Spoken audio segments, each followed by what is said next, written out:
Տիկին Նավասարդյան, մի առիթով նշել էիք, որ եւ ափսոսանք էիք հայտնել, որ երիտասարդները եկող սերունդը այդքան էլ լավ չի ճանաչում հայրենիքի, պետության գործում ներդրում ունեցող մեր գործիչներին,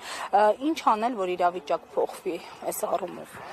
Պիտի անդադ խոսենք իրենց մասին, իրենց անունները պիտի հնչեն եւ ամենակարևորը, որ որևէ մեկս, եթե մենք ինքներս ենք, արժեքները փոխանցողը մենք ենք, այսինքն այդ ամեն ինչը փոխանցվում է ժառանգաբար, փոխանցվում է սերնդեսերունդ եւ եթե մենք ամեն մեկս որոշենք, որ եկեք չխոսենք, դե լավ, դրա ժամանակը չի, արդեն անցած է, արդեն հնամաշ է, արդեն դրա մասին որևէ մեկը չի խոսում կամ քիչ կարևոր է, կամ այլ արժեքներ ենք ներմուծում մեր առօրյա եւ մեր կենցաղ եւ մեր արժեքային համակարգի մեջ ինքնստինքյան այդ ամեն կարևորը վերանում է, գնում է, բայց մենք պիտի հասկանանք, թե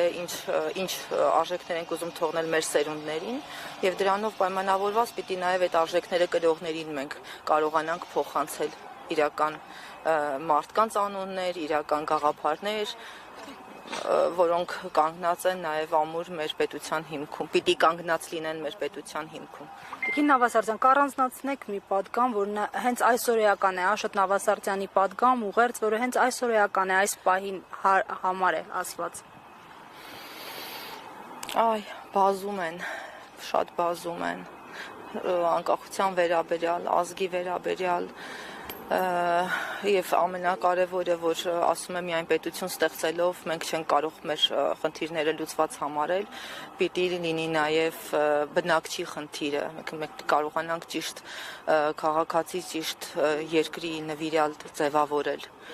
ճիշտ, չգիտեմ, ապրող բնակիչ նվիրել, ստեղծել, արարել, կառուցել, չգիտեմ, ձևավորել, որ կարողանանք նաեւ այս երկիրը պահել, այլապես լավ բանի չենք հասնի։ Շնորհակալություն։ Շնորհակալություն ձեզ էլ։